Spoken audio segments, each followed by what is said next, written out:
Вітаю, дарагія браты і сёстры. Па-першае, мы пра гэта ўжо некалькі разоў казалі, але прагаварым яшчэ, чаму мы, царквой, шануем свята, якое прыдумалі, хто там? Клара Цеткін, Роза Люксембург, да, і іншыя вуліцы горада Мінска. Там яшчэ была Александра Калантай. У Мінску ёсць вуліца Калантай, не ведаеце? Как-то Цеткін і Люксембург чуваць, вось, а Калантай, ну, слава Богу, значыць, бачыце, все жанчыны, якія прыдумалі гэта свята, ушанаваныя. Але жанчыны былі гэтыя неадназначныя. Па сутнасці, яны былі такімі маці сексуальнай рэвалюцыі. І Маркс і Энгельс лічылі, што трэба змагацца з інстытутам сям'і, як аджыткам патрыархальнага, феадальнага, капіталістычнага грамадства, і што ў нармалёвым камуністычным грамадстве, да якога, дзякуй Богу, ні мы, ні яны, ніхто іншы не дажыў, сям'і быць не павінна.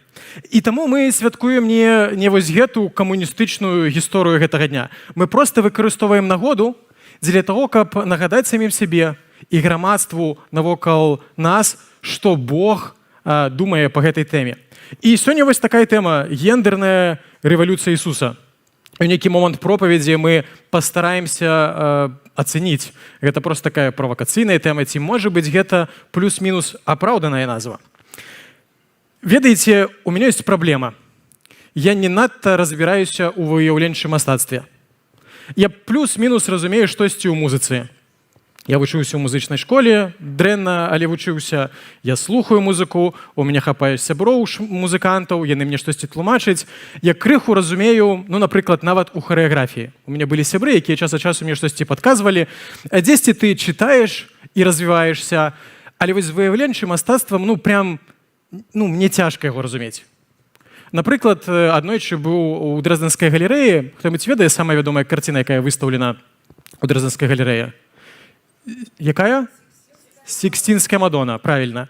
І вось я быў у Дрэздане і схадзіў у галерэю, это студэнцкія годы былі, патраціў нейкія касмічныя там еўры для сябе, каб пайсці і паглядзець Сікстінскую Мадону. Пайшоў, паглядзеў, нічога не адчуў і пайшоў далей.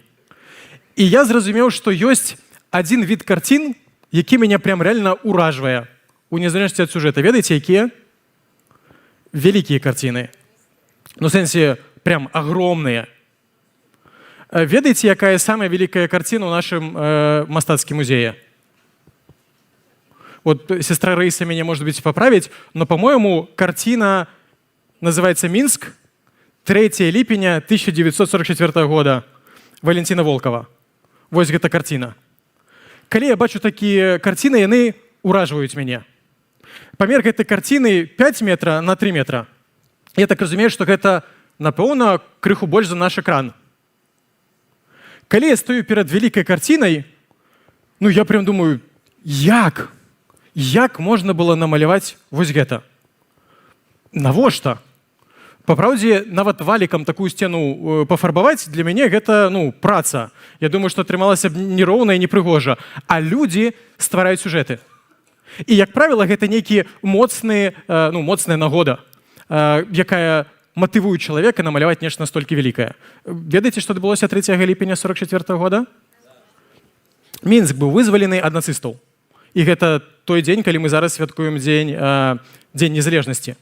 Гэта была вельмі важная падзея, і яна натхніла Валентина Волкова, каб стварыць нешта такое манументальнае.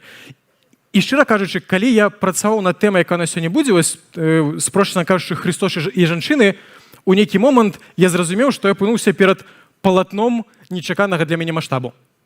Я думаў, што я не надта малюю, я прям дрэнна малюю. Калі я малюю дрэва і чалавечка, лёгка можна паблытаць дзе хто. Пагадзіцеся, гэта трэба ўмець. Дык вось, нібыта я збіраўся зрабіць маленькі скетчык і плюс-мінус уяўляў, што трэба. А перада мной апынулася палатно неверагоднага маштабу. Таму што калі ты глядзіш на тое, як Христос ставіўся да жанчыны, калі ты глядзіш на тое, як хрысціянства паўплывала на гісторыю чалавецтва, асабліва ў плане стаўлення да жанчыны, ты проста здзіўляешся ад манументальнасці гэтай з'явы.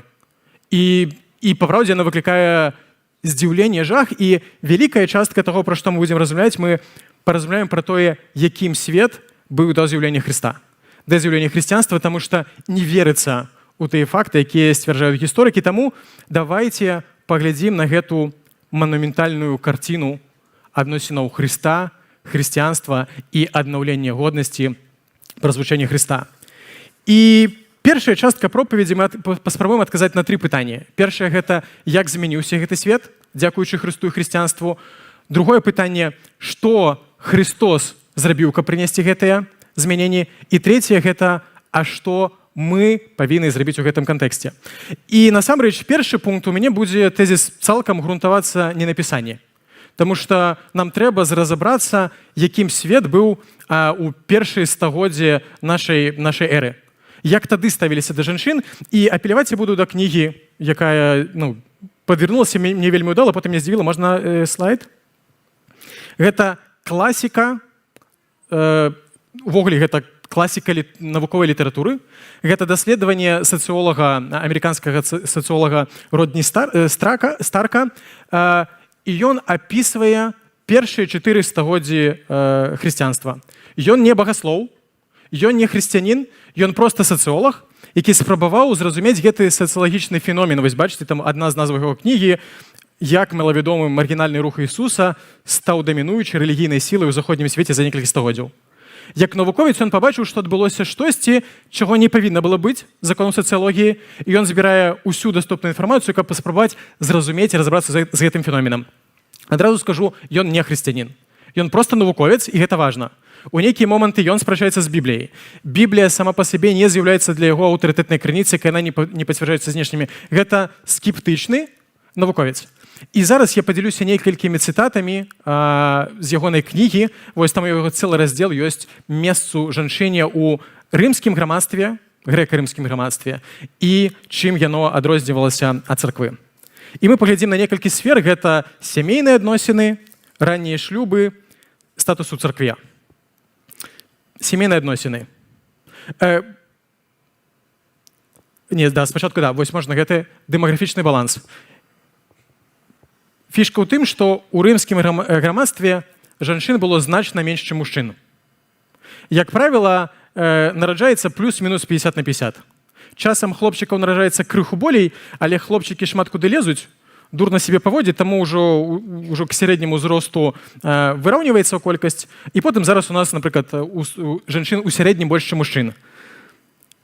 У рымскім грамадстве у Рыме на 100 жанчын прыходзілася 130 мужчын, у рымскім імперыі ў цэлым 140 мужчын на 100 жанчын. Жанчын было значна меней, не было баланса. Ведаеце чаму?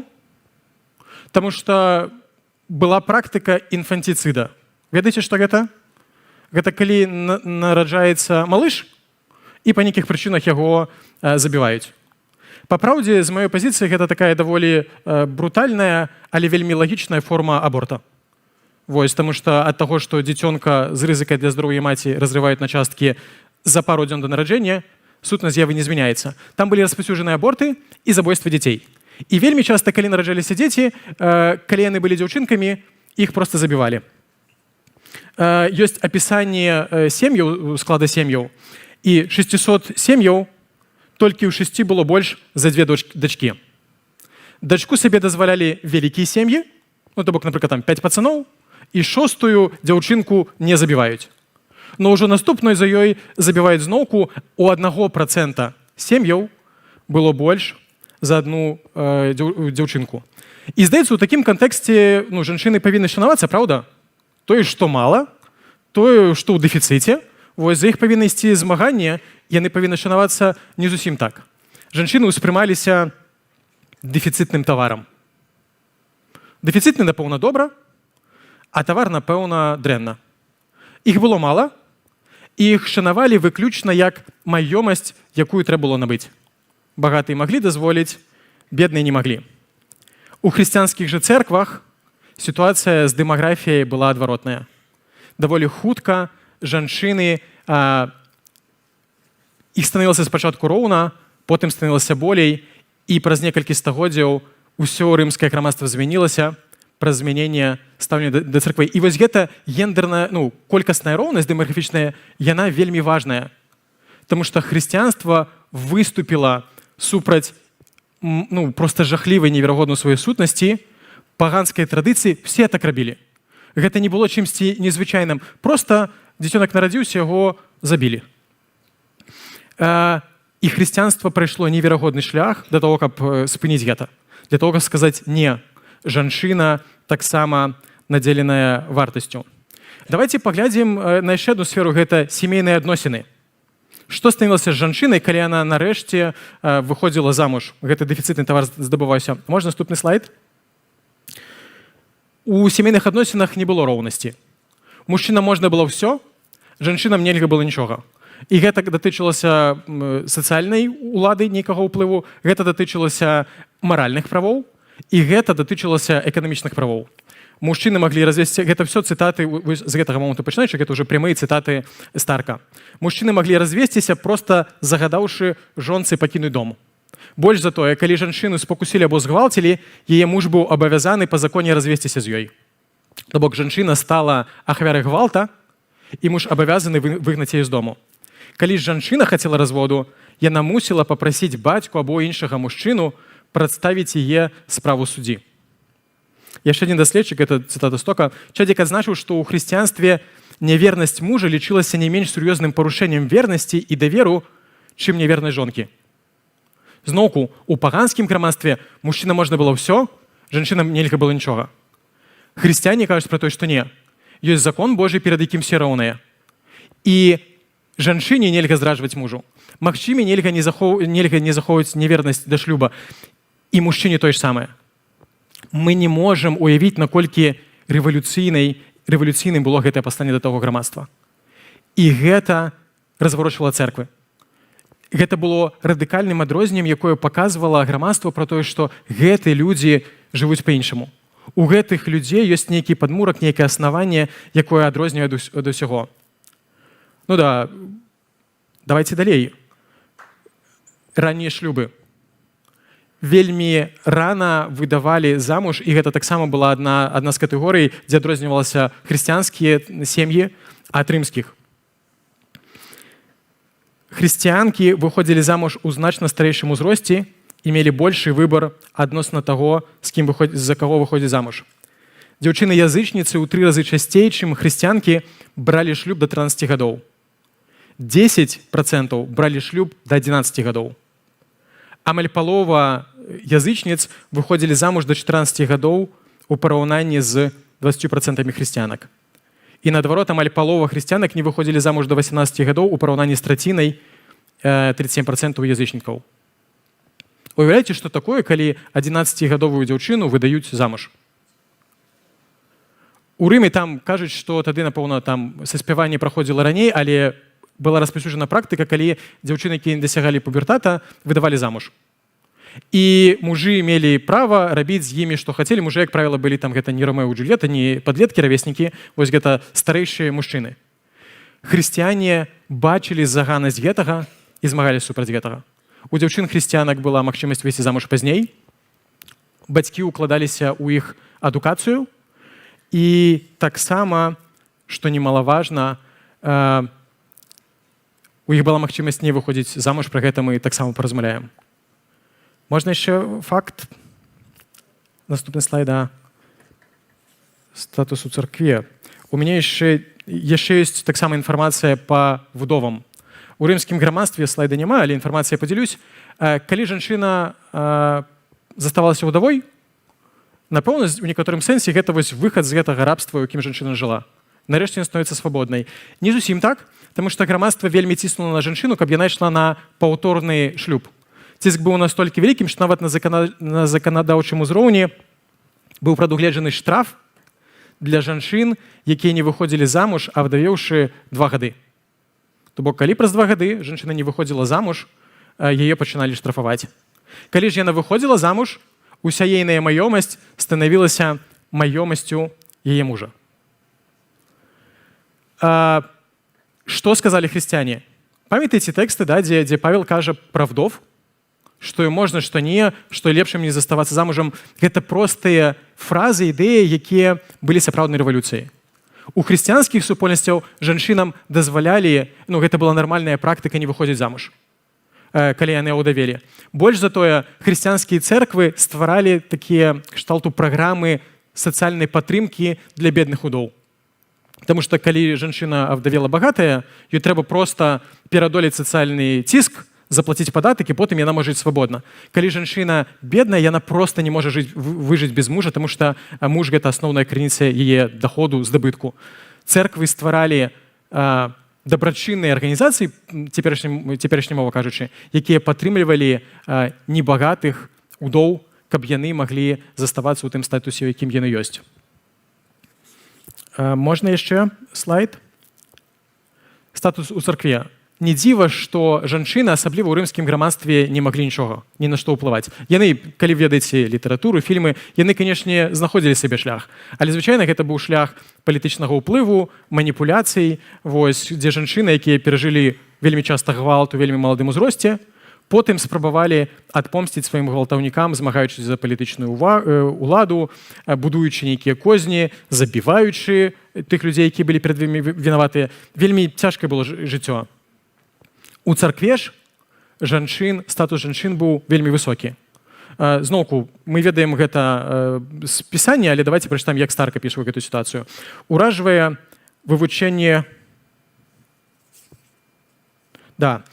Павел, у Рымлянам 16.2, Павел прадстаўляе і рэкамендуе рымскай супольнасці нашу сестру Фіву, якая з'яўляецца д'яканісай царквы ў Крэнхеях, і аказала яму вялікую дапамогу. Д'яканы тады мелі вялікае значэнне ў ранняй царкве. Яны дапамагалі ў літургічных мерапрыемствах і кіравалі дабрачыннай дзейнасцю царквы. І пры гэтым Павел піша як пра натуральную справу, што сестра мае настолькі высокі статус у царкве. Клімент Александрыйскі пісаў пра жанчын д'яканіс. У 1451 годзе Халкідонскі сабор дакладняў, што адгэтуль д'яканіса павінна мець не менш за 40 гадоў і не быць замужам. Таксама ёсць сведчанне не хрысціянскіх аўтараў, а паганскіх. Пліній малодшы ў лісце да імператара Траяна паведамляў, што ён катаваў 2 маладых хрысціянак жанчын, якіх называлі д'яканісамі. Жанчыны неслі вельмі важнае і сур'ёзнае служэнне ў царкве, якое было проста немагчыма уявіць у кантэксце тагачаснага паганскага грамадства. Дарэчы, цікава, што яшчэ адно сведчанне пра статус жанчын у грамадстве — гэта тое вывучэнне гісторыі ганенняў. Можна наступны слайд? Уважлівае вывучэнне рымскіх ганенняў таксама сведчыць аб тым, што жанчыны займалі пасады і мелі высокі статус у хрысціянскіх цэрквах. Большасць пакараных смерцю мужчын-хрысціян былі служыцелямі, у тым ліку біскупамі. Той факт, што вельмі значная частка пакутнікаў складалі жанчыны, прывёў Бонні Бауман Тэрстан да высновы, што рымляне таксама лічылі іх асобамі, якія мелі нейкі афіцыйны статус. Падобна, што ганенні былі не толькі прям усеахопнымі. Здаецца, заўжды, калі ўлада змагаецца супраць хрысціянства, яна стараецца знайсці самых ключавых і яркіх людзей. Навошта там прыгнятаць усіх, калі можна проста задавіць асноўных ключавых людзей, і гэта нашмат болей эфектыўна. І падобна, што такая ж логіка была ў рымскай улады, і пры гэтым яны вельмі шмат вынішчалі таксама жанчын, сесцёр, таму што падобна яны разумелі вельмі сур'ёзны іхні ўплыў на царкву. Цікава, што чытаем мы далей. Хрысціяне адрозніваліся гэтым не толькі ад язычнікаў, але і ад габрэяў. Хрысціянскае духавенства зрабіла крок, які аддзяліў іх ад рабінаў Палестыны. Яны віталі жанчын як заступніц і нават прапаноўвалі жанчынам ролі, у якіх яны маглі б выступаць у якасці супрацоўнікаў у справе Евангелія. І можна яшчэ адзін слайд? Але пасля прыблізна першых 5 стагоддзяў, калі хрысціянства стала дамінуючай верай рымскай імперыі, ролі, даступныя для жанчын, сталі значна больш абмежаваныя. Гэта, дарэчы, даволі добра адгукаецца з тым, пра што казаў Дмітрий Алексеевич. Калі царква зрабіла проста неверагодны рост на працягу 4 стагоддзяў, цікава, што Старк, не будучы хрысціянінам, сцвярджае, што імператор Канстантин, як нас вучылі ў нашых савецкіх школах, што было Канстантин стаў хрысціянінам, і потым прымусіў усіх астатніх стаць хрысціянамі. І так рымская імперыя стала хрысціянскай. Сторк сцвярджае, што сітуацыя была адваротная. Хрысціянства стала настолькі уплывовым і вырасла настолькі маштабна, што Канстантин проста не мог ігнараваць гэтага, і ён быў не прычынай духоўнага абуджэння, ён быў пладом духоўнага абучэння. І, дарэчы, цікавы факт, што калі хрысціянства атрымала гэту палітычную ўладу, яно, здаецца, даволі шмат згубіла ў плане духоўнай дынамікі і духоўнага роста. І хто-нибудь памятае назву пропаведзі? Гендерная рэвалюцыя Ісуса. Ведаеце, што такое гендерная рэвалюцыя, як яна вызначаецца? Можна слайд. Гэта маштабны сацыякультурны працэс, які пачаўся ў другой палове 20-го стагоддзя, асабліва актыўна 60-х гадоў. Накіраваны на карэнную змену традыцыйных роляў мужчын і жанчын, забеспячэнне поўнай гендернай роўнасці, разбурэнне стэрэатыпаў, а таксама пераход да канцэпцыі унісекс і разнастайнасці гендерных ідэнтычнасцяў. Што-нибудь з гэтага Христос і хрысціянства рабіла? Нет, перебор. Ну, давайте разберем по пунктах. Карэнная змена традыцыйных роляў мужчын і жанчын. Зрабіла? Традыцыйная роля мужчыны і жанчыны у тым грамадстве. Мужчына можна ўсё. Маральна, эканамічна, палітычна-сацыяльна. Жанчына можна што? Нічога. Што-нибудь змянілася тут? Ну, напэўна, змянілася. Што? Зарплата? Тады яшчэ не было ўвогуле зарплат. У жанчын нават калі у іх штосьці было, гэта забіралася і станавілася ўласнасцю мужа, тады грамадства было. Мы нават не можам уявіць, наколькі яно адрознае. Забеспячэнне поўнай гендернай роўнасці. Роўнасць паміж паламі, ну, Христос з гэтым што-нибудь зрабіў ці хрысціянства? Зноўку у жанчын стало доступно служэнне, ім стала доступна незалежнасць ад мужа, ім стала доступна незалежнасць ад сексуальнага гвалту, ім стала доступна адукацыя. Шмат што хрысціянства зрабіла зноўку. Тут мы ўспрымаем гэта ў фільтры нашага 21-го стагоддзя. Што ўспрымаецца ралямі, што ўспрымаецца роўнасцю, і з гэтым яшчэ паразмаўляем, там ёсць сур'ёзныя праблемы, на якія хрысціянства не шло ў першай стагоддзі, і мы, спадзяюся, не пойдзем сёння. Разбурэнне стэрэатыпаў адбывалася? Ну, калі язычнікі глядзелі на хрысціянскую царкву і здзіўляліся, што там ёсць цэлыя дзеканесы, калі яны глядзелі пра тое, што зноўку жанчыны маюць абарону ад царквы, там нейкую фінансавую падтрымку, дзеля того, каб быць самастойнымі і вырывацца з лапы вось гэтай дыскрымінуючай падаўляючай сістэмы, стэрэатып руйнуецца. А як наконт перахода да канцэпцыі унісекс і разнастайнасці гендерных ідэнтычнасцяў? Вось гэта момант, якога не было, і з якім, я думаю, што бліжэйшыя гады, дзесяцігоддзі будзе вялікая дыскусія і змаганне царквы супраць гэтага грамадства. Таму што усе гэтыя перамены, якія прынёс Христос, яны былі акурат такі на ушанаванне той ідэнтычнасці гендернай, якая пачаткова была закладзена Богам. На разуменне роўнасці, угоднасці мужчыны і жанчыны, і пры гэтым рознасці ў дарах, у функцыях і здольнасцях. І мы пра гэта яшчэ пазней паразмаўляем, але гэта тая бітва, дзе мы, хрысціяне, павінны адрозніваць, што ёсць добро і што ёсць зло, паглыбляцца ў нюансы і адстойваць Божую ісціну. Там, дзе нам ёсць што сказаць, і строга праводзіць лінію і казаць: не, ребят, а зараз вы выступаеце супраць Божага плана. Але цікава паглядзець, як рэвалюцыя гэта адбылася, якімі механізмамі. І ведаеце, на базе чаго такое біблійнае пасланне наша будзе грунтавацца? На базе агляду Евангелія паводле Лукі. Ведаеце, да? Мы зараз яго праходзім у царкве нашай. І я пастараўся выпісаць усе выпадкі, дзе Ісус узаемадзейнічае з жанчынамі ці узгадвае жанчын. І гэта будзе крыху незвычайны падыход, таму што там будзе штосьці каля 16 кейсаў, і мы не зможам паглыбіцца ў кожны з іх, мы проста агледзім, што Ісус рабіў дзеля гэтага. Падобна, што Ісус не шмат вучыў пра гендерную роўнасць. Здаецца, ён увогуле практычна нічога не казаў. Ісус практычна нічога не казаў пра прыгнячэнне жанчын. Но Ісус вельмі шмат показываў сваім прыкладам, і давайте разберемся, што ён рабіў. Просто праглядзім тыя выпадкі, дзе Ісус узаемадзейнічае з жанчынамі, і паглядзім, як гэта ўспрымалася тагачасным грамадствам і ў чым Ісус кідаў яму выклік. Можна слайд? Першае, бачна што-небудзь? Нормально, я думаю, будзе горш. Першы эпізод гэта абвяшчэнне. З чаго пачынаецца Евангелие Лукі? Анёл з'яўляецца да Марыі, распавядае ёй пра што? Што народзіць Сына Божага. Ведаеце, як гэта выглядала для тагачаснага юдэйскага грамадства? Дзяўчына-падлетак, якая нагуляла дзіцё па-за шлюбам, як да яе ставіліся? З пагардай. Вось, гэта абсалютна непрымальная сацыяльная з'ява, і тым не менш, з гэтага пачынаецца гісторыя нараджэння Ісуса. Потым наведванне Лізаветы. Лізавета вітае Марыю і прарочыць. Таксама у Лізаветы быў такі сабе статус. Яна была жонкай святара, но яна доўга не магла зацяжарыць, а цяжарнасць тады гэта была і здольнасць наражаць дзяцей, асноўнае пацверджанне значнасці і статуса жанчыны. То бок яна ўжо выпраўлялась, бо была цяжарнай, но яна яшчэ не нарадзіла ніводнага дзіця, і гэта жанчына, якую не надта паважалі. Прарочыца Ганна, пажылая прарочыца, гаворыць пра немаўля Ісуса. Бездзетная ўдава, якая прарочыць на ўзроўні з прарокам Сімонам.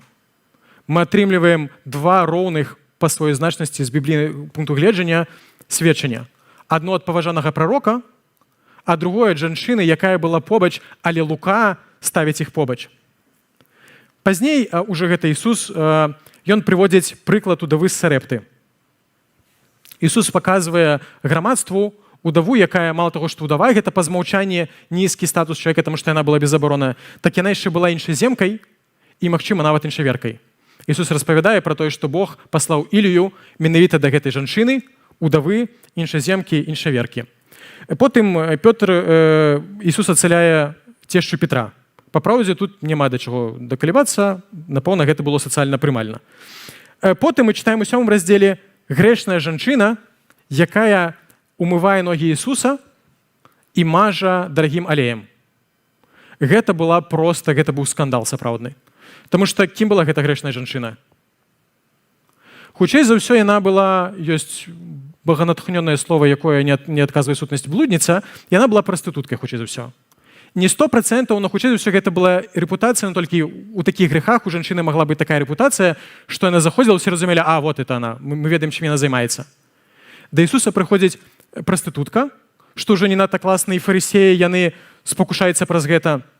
Так яна яшчэ пачынае нейкі фізічны кантакт і ўзаемадзеянне з Ісусам. Яна валасамі, што-то там вакол ягоных ног пачынае рабіць. Гэта, па праўдзе, гэта непрымальна нават, напэўна, у нашым грамадстве. Уявіць, што вось такое пачало адбывацца падчас набажэнства. Гэта дзіка, але Христос не кажа не слова ёй. У яго прэтэнзіі да фарысеяў, ён папракае фарысею, паказваючы ім на прастытутку, якая ў сваёй шчырасці робяць Христу тое, што належыць яму як Сыну Божаму, а фарысеі не дадумваюцца зрабіць. Таму гэта проста неверагодна, то бок, наколькі рэвалюцыйным гэта было тады, калі нават зараз, я думаю, што мы аб гэта спатыкнуліся б. Далей, у 8 раздзеле на пачатку мы чытаем пра тое, што жанчыны падтрымлівалі Ісуса. Таксама Лука не цураецца сказаць, што служэнне тое, якое яна ажыццяўлялася, яно было пры падтрымцы жанчын. Ён таксама кажа пра Марыю Магдаліну, з якой выгналі кучу бесаў. То бок, жанчыны так не любілі. А пагадзіце, жанчына, апантаная бесамі, зноўку, і для нас гэта вроде как такое, сур'ёзнае пытанне. Лука падкрэслівае, што яна і разам з іншымі заможнымі жанчынамі яны рабілі магчымым, дзякуючы сваёй падтрымцы служэння Хрыста. У тым жа раздзеле пазней мы чытаем пра жанчыну з крывацёкам. Жанчына, у якой была пастаянная менструацыя. Жанчына паводле законаў юдэйскіх лічылася нечыстай. Да яе нельга было дакранацца, і нельга было дакранацца да таго, да чаго дакранулася яно становілася нечыстым.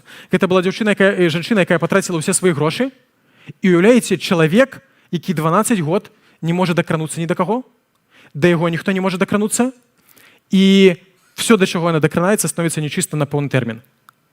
І Ісус ацаляе гэтую жанчыну, ведаеце як? Яна дакранаецца да Ісуса. Робячы яго рытуальна нечыстым, і Ісус не папракае яе. Ён проста разбіраецца ў гэтай сітуацыі і потым ацаляе яе і дае ёй вестку збаўлення. Дачка Яіра таксама, тут, напэўна, сітуацыя даволі простая. Дзяўчына-падлетак, ці блізка да падлетка. Вось, у яе былі праблемы, тата папрасіў, Ісус яе воскрэсіў. Наступны слайд.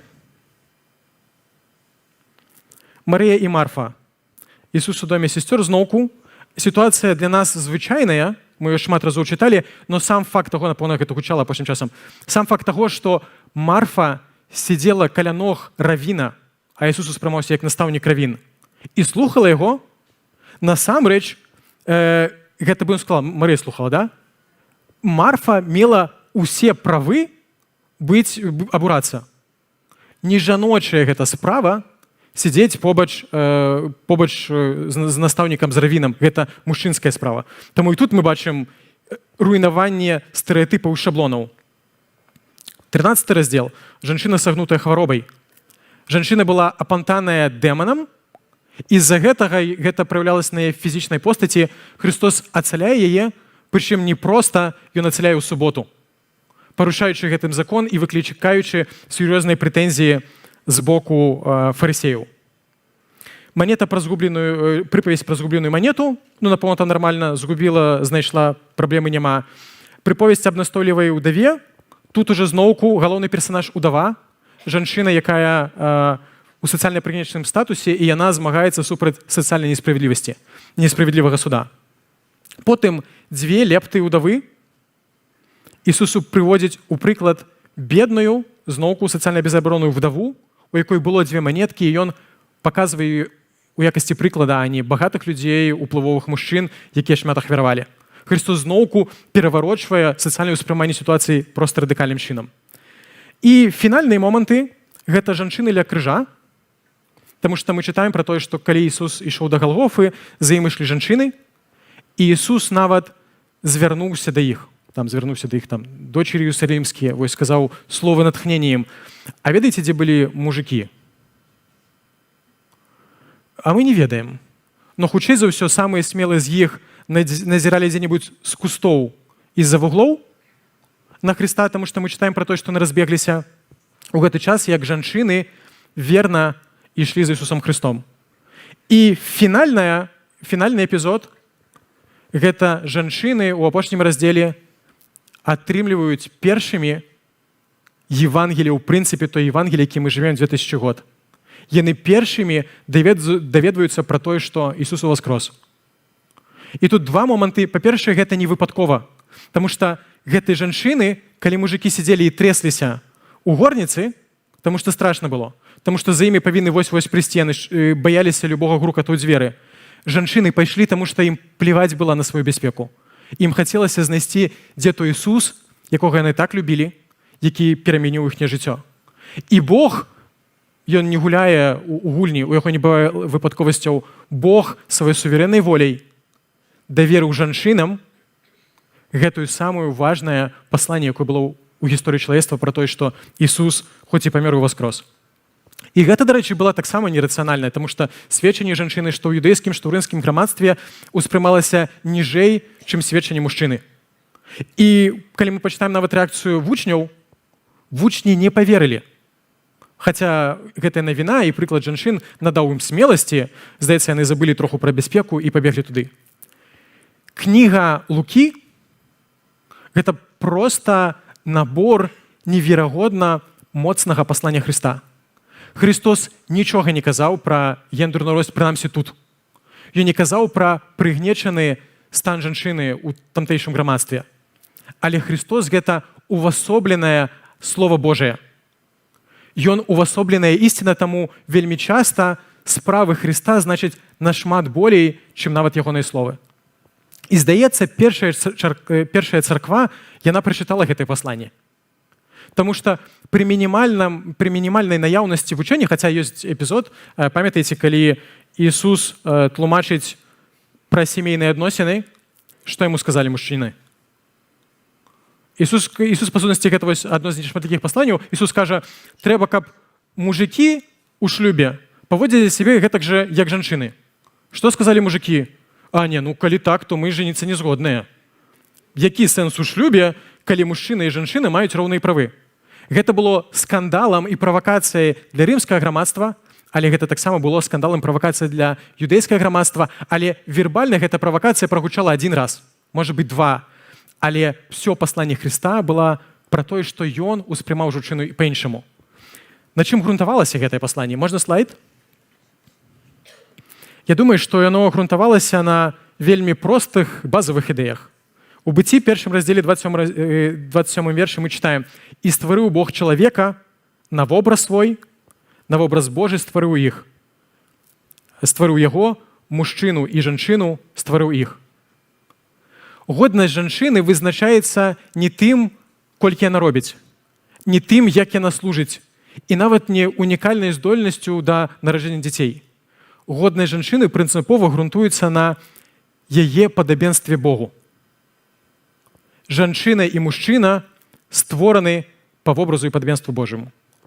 Фізіялагічна ёсць адрозненні, напэўна, эмацыйна ёсць адрозненне, але сутнасна, духоўна яны створаны роўнымі, і гэта база той рэвалюцыі, якую пачаў Христос і працягнулі вучні, і Павел ужо фармулюе гэта куды ясней. У Галатам 3 раздзеле. Няма ані юдэя, ані грэка, няма ані слугі, ані свабоднага, няма ані мужчыны, ані жанчыны. Бо вы ўсё адно у Хрысце Ісусе. Апостол Павел фармулюе вельмі дакладна тое, што ён пабачыў у жыцці Хрыста. І гэта пасланне вельмі простае, яно заключаецца ў тым, што у Хрысце мы ўсе роўны ў нашай годнасці. Мы розныя ў функцыях, мы розныя ў нашых дарах, мы розныя нават у нашых здольнасцях, но у нашай годнасці і нашай вартасці мы роўныя, таму што крыніца нашай значнасці не мы, а Бог, Ісус Христос. Але чаму тады, калі ўсё так прыгожа, сёння феміністычны рух, які змагаецца за правы жанчын, успрымае хрысціянаў як адных з сваіх першых і галоўных ворагаў? Ёсць якія-небудзь ідэі? Я думаю, што часткова, таму што першыя 5 стагоддзяў гісторыі хрысціянства і астатнія 15, напэўна, стаўленне да жанчын было розным, і перад намі стаіць вельмі сур'ёзны і важны выклік зразумець наша стаўленне, напрыклад, як царквы да жанчыны грунтуецца Христом, ягоным прыкладам і ягоным вучэннем або традыцыяй. Таму што у нашым евангельскім руху мы вельмі любім пацверджваць тое, што мы ставім Пісанне і Хрыста вышэй за традыцыю. І я дапускаю, што ёсць нейкія моманты, дзе мы ўжо заблыталі дзе адно, дзе другое, дзе трэцяе, а нам трэба разбірацца і знаходзіць у сабе смеласці і мужнасці жыць у адпаведнасці з Божым даручэннем. Але таксама ёсць моманты, на якія, як я бачу, праблемы феміністычнага руху, дзе хрысціянства не гатова ісці на кампрамісы. Таму што феміністычны рух змагаецца за роўнасць жанчын вельмі дзіўным чынам. Можа быць, гэта спрошчана і неправільна разуменне, наколькі я ведаю, ідэя ў тым, каб даць мужчынам і жанчынам дасягнуць аднаго і таго ж. Праблема ў тым, што змаганне за гэты роўны дасягненне адбываецца ў свеце, пабудаваным мужикамі. І таму самы надзейны спосаб для жанчыны дасягнуць таго, з чаго дасягае мужчына, гэта стаць максімальна падобным да мужчыны. Самы яркі прыклад гэтага – гэта пытанне абортаў. Гэта складанае пытанне, пэўна, варта асобнай тэмы, но адна з праблем, што калі мужчына і жанчына безадказна ўступаюць у палавыя сувязі, мужчына забыў і пайшоў будаваць кар'еру, займацца іншымі справамі, не ведаю, у іншую сям'ю, а жанчына вельмі верагодна застанецца з цяжарнасцю, неабходнасцю выпадаць з сацыяльнага і эканамічнага жыцця на нейкі час, абсолютна безабаронная, бездапаможная і пагарджаная людзьмі. І феміністкі сказалі, гэта праблема, і гэта сапраўды праблема. Яны сказалі, тады трэба даць жанчыне магчымасць роўнасці з мужчынам пра тое, каб пазбаўляцца ад гэтага цяжару, ад гэтага бремені. Да, цікава, што і па-руску, па-беларуску жанчына беременная, на ней есть бремя. Па-беларуску цяжарная, но ёсць цяжар. Цікава, што вось тут з вялікай павагай любоўю да каталіцкай традыцыі. Ведаеце, як называюць цяжарных каталіцкай традыцыі ў беларускай, прынамсі, мове? Жанчына ў дабраславёным стане. Пагадзіцеся, вельмі прыгожа і вельмі правільна. І тут нам трэба вучыцца ў братоў-католікаў і ўспрымаць гэта як дабраславёны стан і даносіць ідэю таго, што гэта сапраўды вялікае дабраславенне. Але хрысціянства, адно з дасягненняў хрысціянства было тое, што яно змагалася супраць забойства дзяцей. І забойства дзяцей не прымалі ў ніякай форме, там ёсць сацыяльныя праблемы, звязаныя з праблемай абортаў, но мы не можам пагадзіцца на тое, што жанчына павінна стаць роўнай мужчыны праз тое, што яна будзе забіваць безабаронных. нармальны падыход да таго, што праблема ў безадказнасці мужчын. І трэба штосьці рабіць з адказнасцю мужчын, а не з тым, што жанчыны павінны такім чынам, руйнуючы сябе, шкодзячы сябе і невінаватаму ненароджанаму жыццю выпраўляць памылкі грамадства. І ведаеце, таксама адно рэвалюцыйнае пасланне, якое Павел сфармуляваў, ён кажа пра тое, што у Карынфянам, 1 Карынфянам 7:4, цела жанчыны належыць не ёй самой, але мужу. І я прям адчуваю, як феміністкі расчахляюць свае камяні і збіраюцца мяне каменаваць, таму што, вось яно. Вось пра што мы гаворым. Но хто там ведае, апостол Павел на гэтым сканчвае? Апостол Павел разрывае мозг грэкам і рымлянам, якія атрымаюць гэта пасланне, прачытаць яго, таму што ён працягвае. Роўна і мужу ягонае цела не належыць, але належыць жонцы. Вызваленне ў разуменні гендернай, у тым ліку вызваленне ў хрысціянскім разуменні не ў тым, што жанчыны атрымліваюць права і тэхнічныя магчымасці паступаць гэтак жа безадказна і па-ідыёцку, як мужчыны.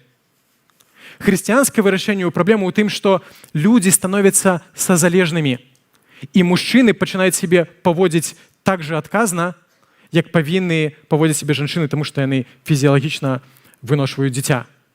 І мужчына не валадарыць над целам жанчыны. Ён шануе яго. Гэтаксама, як жанчына шануе цела мужчыны. Атрымліваецца, што нам ёсць з чым паспрачацца з феміністычным рухам. Мы змагаемся мы павінны змагацца. Я думаю, што гэта тая бітва, у якой мы канкрэтна не дапрацоўваем. Мы павінны змагацца за роўнасць, за роўную годнасць. Але пры гэтым мы павінны разумець пра тое, што Бог стварае людзей унікальнымі. І што унікальнага ў жанчыны, чаго няма ў мужчыны, ці што ўмее жанчына, чаго не ўмее мужчына. Да, перш чым я паўтару вашы словы, зноўку феміністкі, напэўна, расчахляюць уже па-другому, каменю – гэта здольнасць даваць новае жыццё. І праблема ў тым, што хрысціянства, дарэчы, вызваляе людзей ад гэтага абавязку. Насуперак таму, што было прынята ў тамтэйшым грамадстве, апостол Павел кажа пра тое, што дзяўчынам можна не выходзіць замуж. Удовам можна не выходзіць замуж паўторна. Зноўку гэта рэвалюцыя для рымскага грамадства. Але што Павел кажа? Калі вы проста не выйдзеце замуж і не будзеце нараджаць дзяцей, у вас будзе вялікая спакуса займацца рознай лухтой. Таму што сям'я і нараджэнне дзіця – гэта вельмі важная, унікальная магчымасць, да якой ёсць натуральнае імкненне. І калі адкінуць гэту рэч, унутры ўзнікне пустэча, якая непазбежна будзе чымсьці запаўняцца. Але Павел кажа, гэта нармальны шлях. Але выбірайце гэтую пустэчу запаўняць служэннем Богу. Выбірайце гэту пустэчу запаўняць чымсьці важным і значным, а не эгоізму сабе. Таму ў некаторым сэнсе хрысціянства стала такімі першымі ініцыятарамі руху child-free. Но вялікая розніца з цяперашнім child-free у тым, што тады гэта пустэча прапаноўвалася запаўняцца чымсьці важным і значным. І насамрэч ёсць жанчыны, якія, будучы ў шлюбе, не маюць магчымасці нараджаць дзяцей. І гэта не прыніжае іхняй годнасці, проста царква адчыняе магчымасці для служэння, для рэалізацыі таго патэнцыялу, які Бог закладае у чымсьці іншым, але таксама вельмі важным. Але child-free светская, дзе гаворыцца пра тое, што дзеці гэта занадта вялікая адказнасць, таму жыві, як табе падабаецца, і калі дзеці перашкаджаюць гэтаму, пазбаўляйся ад іх, гэта філасофія, якая непазбежна вядзе да расчаравання, да пустэчы і самадэструкцыі.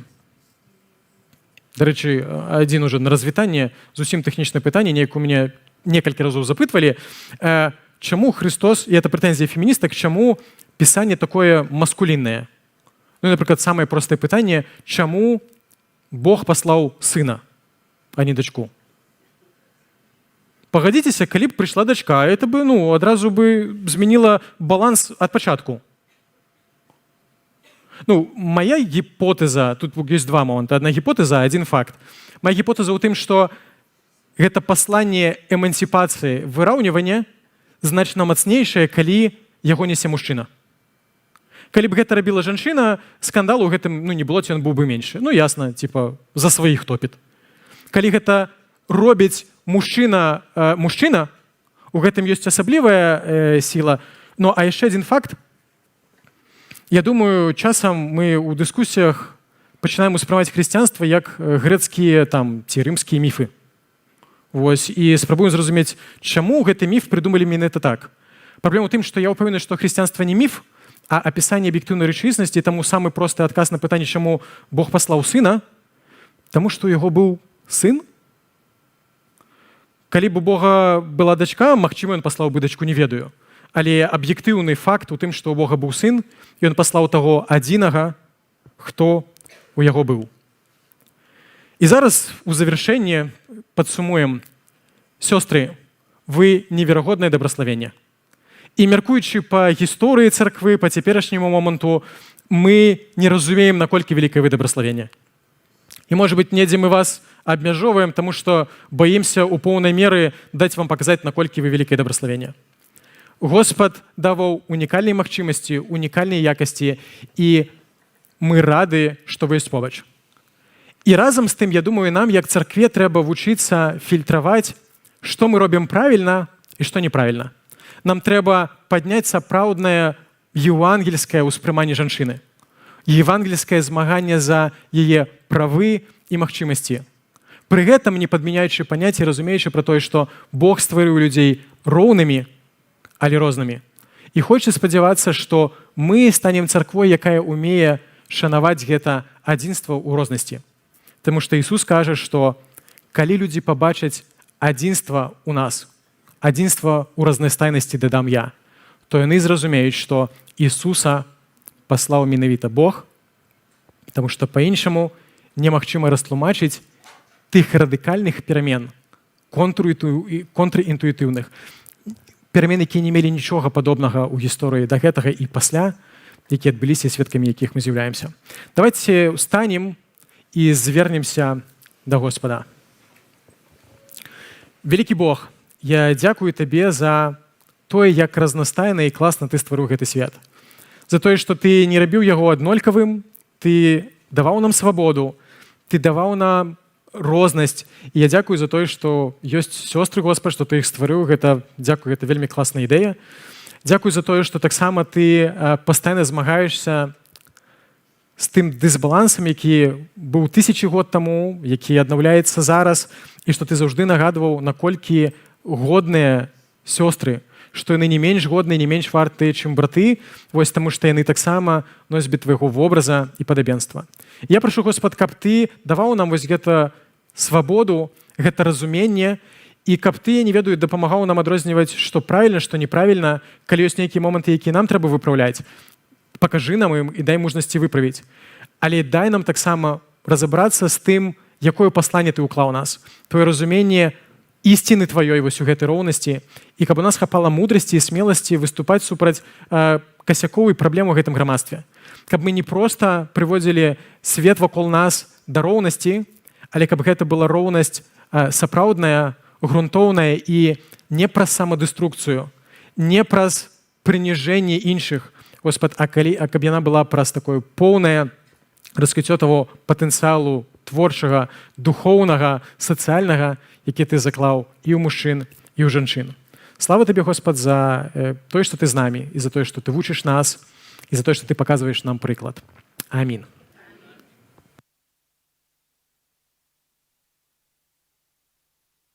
Друзья, мы уже не будем присаживаться. У нас есть... Будем?